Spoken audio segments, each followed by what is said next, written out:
Hi guys, this is Lydia, the lifestyle coach, and so excited to come to you with another live feed. So happy that you guys are here. And what we do here is we end eating disorders using nothing but your brain. So that means food crazies and food obsession and binge eating and bulimia and overeating and body hate and all of the mental energy that it takes. And so with that, we're going to start with a super basic and important question today, because if what we're doing is ending eating disorders using nothing but your brain, one thing that we get all the time that I know you guys ask is, okay, but do I have an eating disorder, right? Like that's the very first and basic thing. So we're going to talk about 4 ways to know if you have an eating disorder, if you have disordered eating. We're going to break that down a little bit and talk about some of the myths that come up for people. So feel free to, type any of your questions, say hello, anything that's coming up for you if you relate to this, or if these are things coming up for you in your own life. Feel free to just pop in and say hi, or just send a heart. Hello, let us know you're here. So I'm so glad you guys are here. So let's talk about really how to know if you have an eating disorder. So there are a few things that we want to look at here. So if you could, you can absolutely go to a doctor, a psychologist. You can get an official diagnosis. A lot of women who come to us do have an official diagnosis of bulimia, binge eating, those sorts of things. And so there is the official diagnosis, and then there's the problem that you just want fixed, right? And sometimes we try to think like, okay, well, that sounds scary to have an eating disorder. I don't think I have an eating disorder. Oh, I'm not extreme like that. Like, oh, that's not such a big deal. Oh, I don't think that I'm doing those things that are an eating disorder. And the problem is that it actually keeps us in this loop of softening what's happening, of like, oh, I don't have an eating disorder. I'm just a chocoholic. Oh, I don't have an eating disorder, I just overeat. Oh, I don't have an eating disorder, I just don't have any self-control. And so we treat the problems that we make small with small solutions. I'm going to read this free ebook and I think it's going to cure everything. I'm just going to, read another book and I think something's going to click for me. I'm just going to try another diet.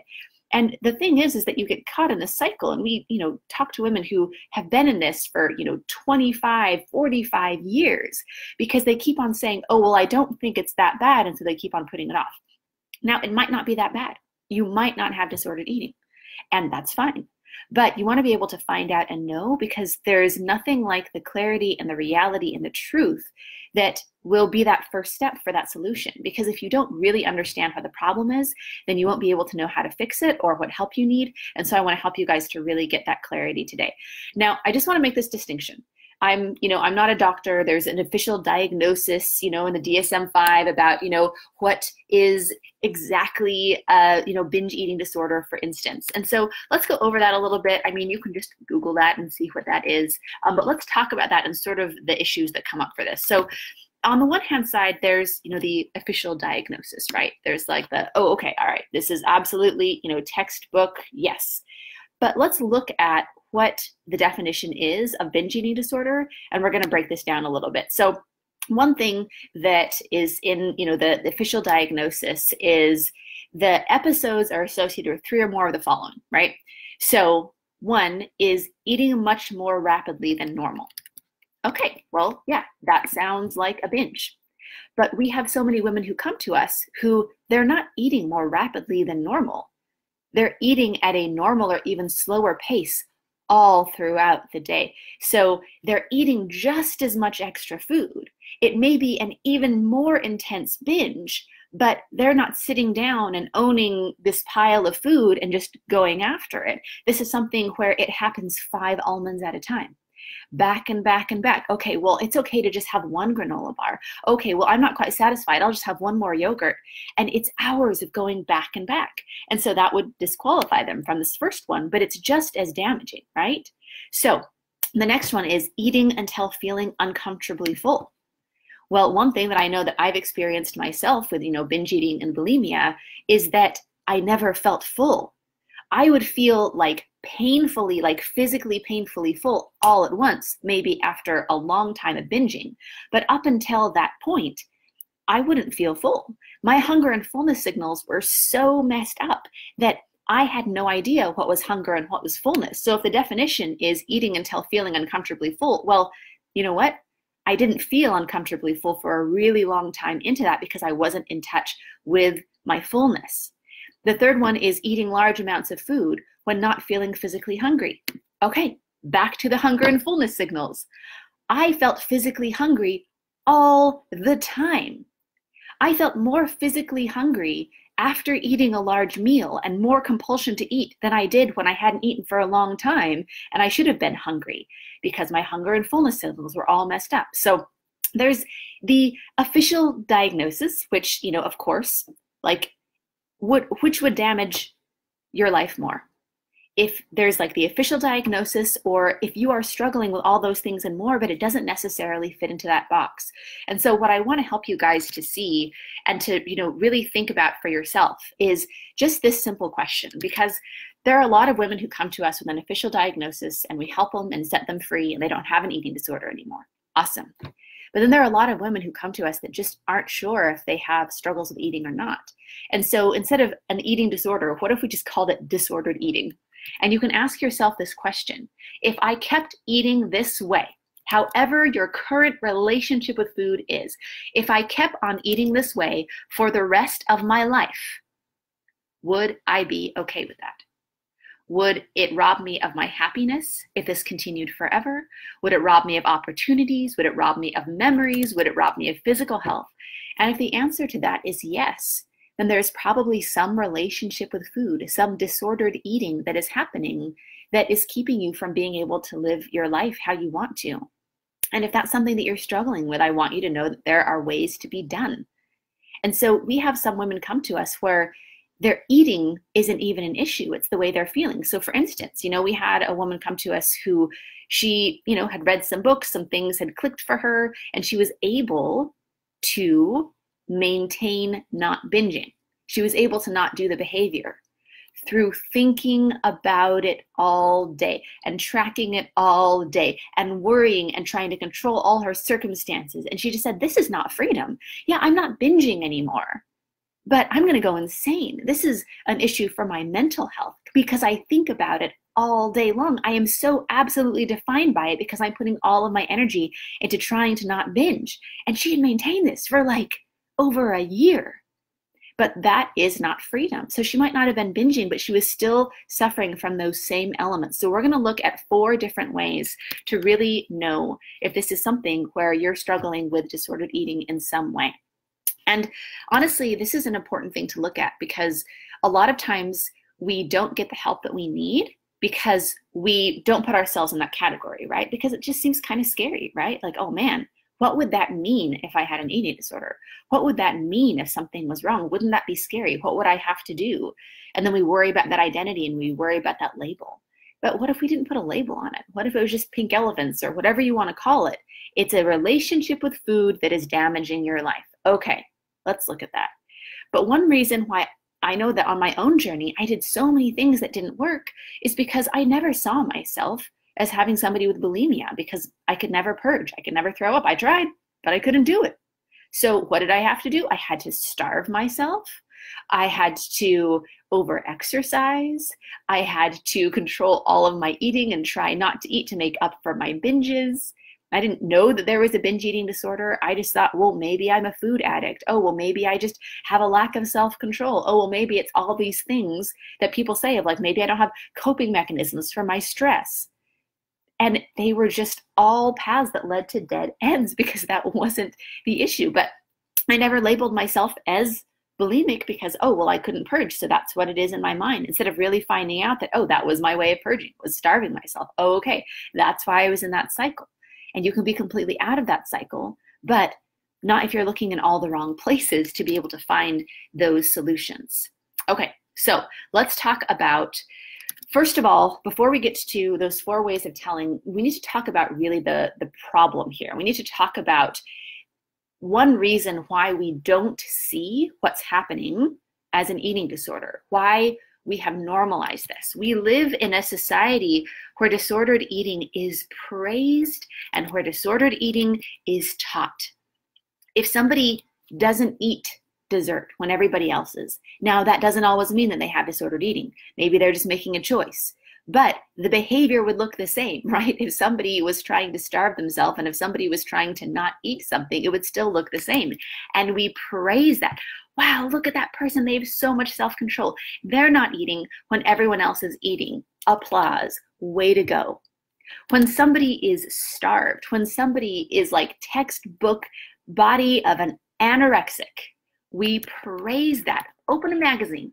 Look at a show. Imagine that person right in front of you in your living room. That would probably be an extremely thin woman in the anorexic category, and we praise that as ideal beauty. And when somebody is looking more and more that way, more and more like someone's body can show up with an eating disorder where they're starving themselves, we say, wow, you look great.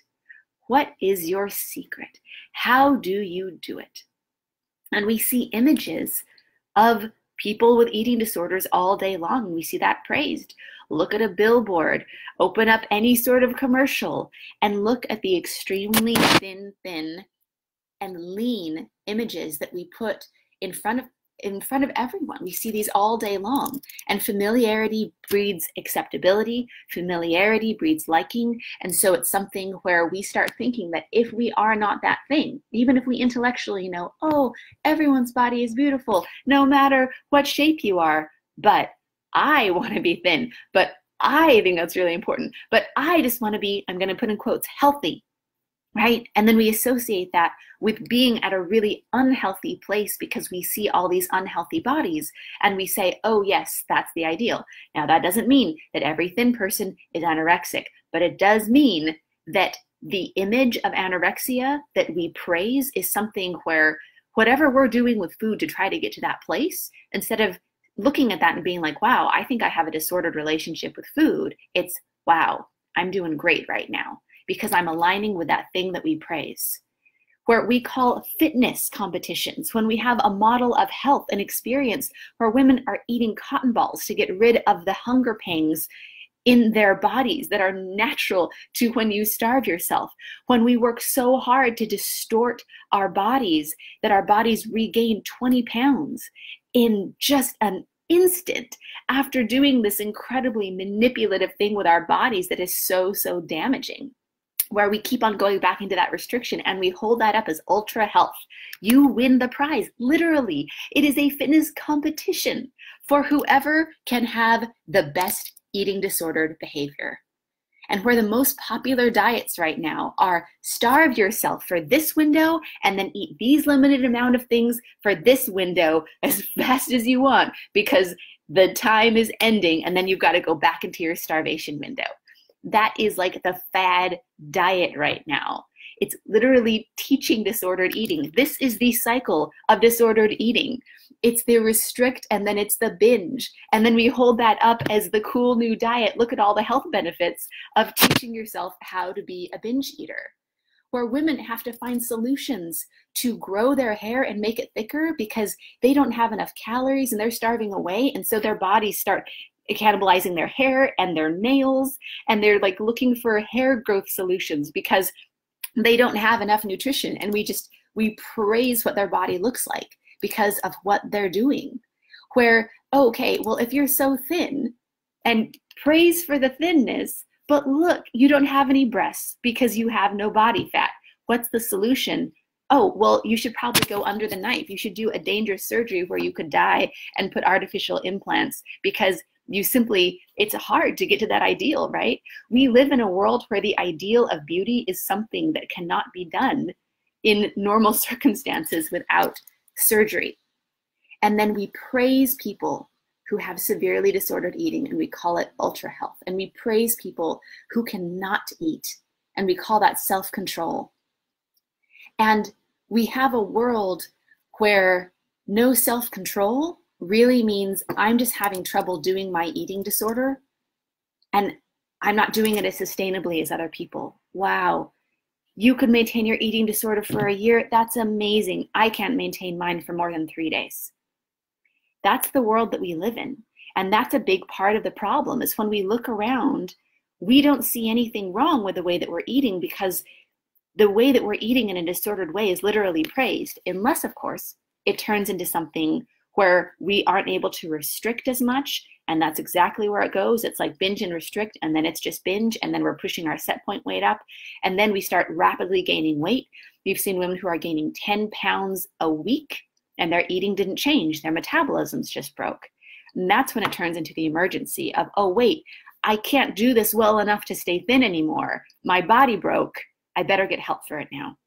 So the first thing we have to look at is the world that we live in, where disordered eating is so praised. And I want you guys to all take an objective look at what is happening and try to take it outside of the diet industry and the beauty industry that tells you and praises you for having disordered eating, and really just look at it from a human place of, if I, as a human being, felt this way about food and my body for the rest of my life, could I look back at my life without regret?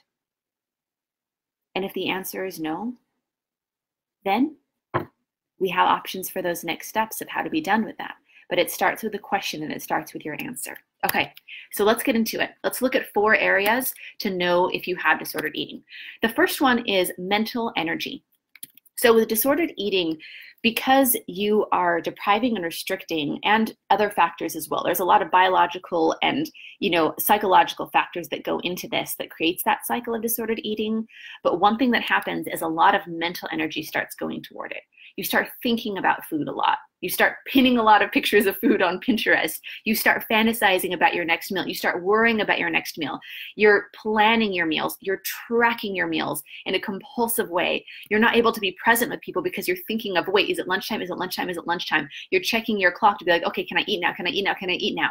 And it's something where it's constantly on your mind. You're just thinking about food. Like, think of how much of the day, percentage-wise, are you thinking about food? Is this something where you would never miss a meal, where you would never not know when it was time to eat, where you would never not know what's, in your food, or what you're going to be eating that day, or what you're not going to be eating that day? So it starts taking a lot of mental energy. And we start having this sort of like love-hate relationship with food, where we really look forward to food. Like, yeah, being with the family is great, but dessert, right? We start really feeling this sort of like fantasy and this praise around food. And then we also have this hate relationship where we also get scared of it. Like, oh no, the dinner's coming up. Oh no, am I going to eat dessert? Oh no, am I going to have what other people are having?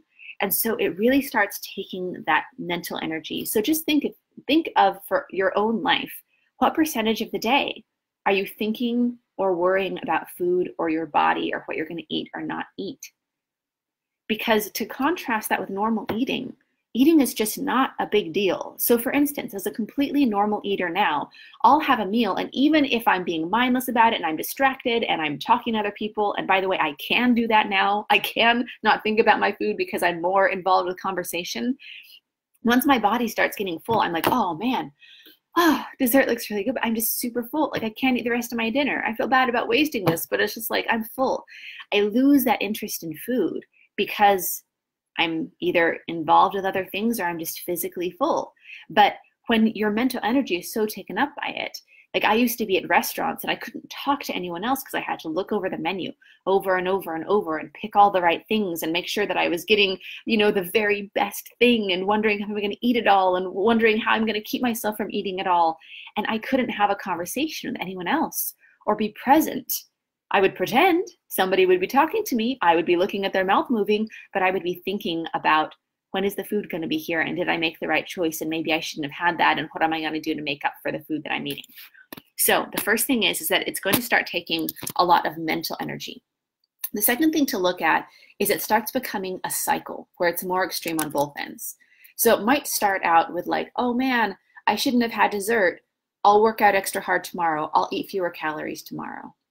And then it starts becoming more of a, oh man, like, I did not plan to eat all that. Why did I keep on going back to that? I can't believe that I've eaten 5 yogurts now.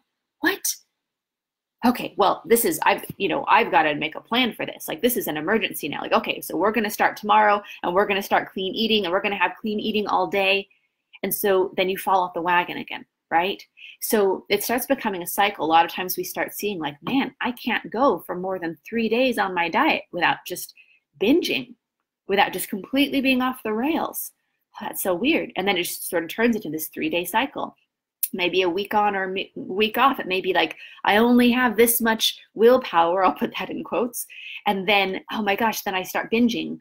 And then you start binging for more than just an instant in a meal. Then it's like, okay, well, I can't get back on track for 5 days now. Like I used to just be able to be like, oh man, I ate dessert, I'll just get back on track. And now it's like, oh man, now it's just like day after day after day until I finally rein myself in. And then I can't go longer than 5 days without falling off the wagon again. So you start seeing this cycle happen on both ends. Hi guys, so fun to see you on. Hello, hello. So second thing is that it's turning into a cycle, and you see that getting more extreme on both ends with the binging or the restricting or the binging and the guilt or whatever sort of that, both sides, the making the promises, the breaking them, right? The third thing is that you want to look at if you're feeling out of control. And this is a lot of times how it shows up. So you make a decision, you make a promise to yourself, you dedicate yourself to something. I will stick to my diet. I will eat this way today. I won't binge eat again.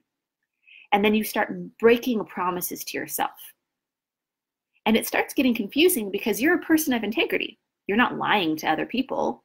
You're not breaking your promises to your kids, but you're lying and breaking promises to yourself.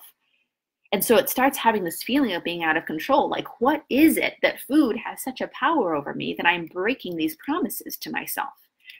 And because of that, we start feeling a lot of guilt and shame around this. Discuss us. This is not who we are. We're not people who break promises. We're not people who can't succeed. We're not failures. We don't live in a world where we don't keep our word. And it starts getting really confusing. So there starts being sort of the emotional part of it. And we're feeling just out of control because we can't do the things that we decided to do. So what we start doing, because we feel out of control, is we start trying to control other things around us.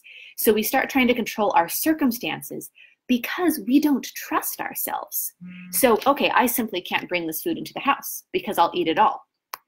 If you aren't able to have a food in the house because you have no control over that food, that is a red flag right there.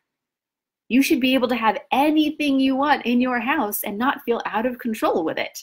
You should be able to have that choice. So if it's something where you're literally avoiding bringing certain foods into your house because you know you don't have control over them, that's definitely a red flag.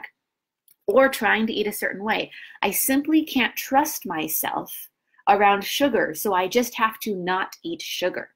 I simply can't trust myself with just waking up and having a meal, so I have to have a meal plan all set out. These are all just signals that reinforces that eating disordered behavior in your brain of, look, you can't trust yourself. Look, you have to put these things in place. So we start trying to put all these hedges around it. And then we start making these connections, right? Oh, whoa, when I come home and it's late and I'm stressed, then I binge. Okay, well then I have to do something about my stress. Oh, when I'm sad, I binge. Oh, I have to do something about that. Oh, when I have anxiety, I binge. Okay, well, I have to not have anxiety. So we're trying to control all of these other factors because we do not trust ourselves. It comes down to, I can't have this food in the house because I don't trust myself around this food, so I have to avoid it. I can't feel this emotion because when I do, I can't trust myself around food. I can't be in this circumstance. I would love to go out with friends, but I can't because I'll eat in ways that I told myself that I wouldn't. So this is the piece where you are feeling out of control and you don't trust yourself anymore. And then one piece of that is you are doing the thing that hurts you. You are hurting yourself at your own hand. Even when you have awful consequences, you still keep doing it. So, wow, I am really scared that my kids are going to pick up on this behavior. I have to stop. And then you still binge. Whoa, I just got diagnosed with pre-diabetes. I'm going to be diabetic in a second. And you still eat that same way. Wow, it's like nothing can wake me up from this. I know this hurts me. I know how awful it feels. You do it anyway.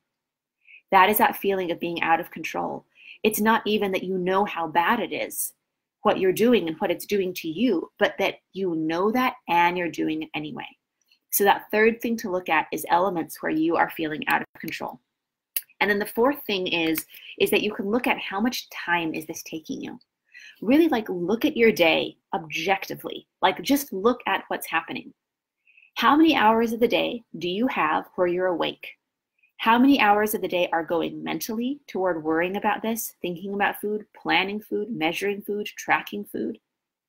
How many hours of the day is going toward actually binging and eating and prepping? How many hours of the day is going toward trying to recover after a binge, not being able to be productive and do anything because you feel awful, both emotionally and physically? How many hours of the day is going toward trying to figure out this problem? Are you spending 3 or 4 hours a day with videos like this and podcasts and books about the right way to eat? And so it's not just the obsession about food, but it's the time we're putting toward this. I mean, we've had women who are incredibly intelligent and successful women that are like, whoa, now that I don't have an eating disorder anymore, I literally have 4 or 5 hours back in my day where I get to learn about things that I actually care about, and not just all of this content about food and eating and fixing this problem. So when you see that it's really taking this monopoly on your time, where it's taking just so many hours and so much mental energy out of the day. And so if we look at these 4 things, right? If you have elements of feeling out of control, if it's taking a lot of time from your life, if it's becoming more and more of a cycle, and then you see that you have a lot of mental energy going toward this, then what you can do is you can book a free session with our team where we can help you to parse this out and know what to do to really end this. So this is a free session. You can go to lifewithlydia.com/apply, snag a spot, and we're going to get on the phone. This is what probably be some of the best time that you've ever spent on really fixing your relationship with food.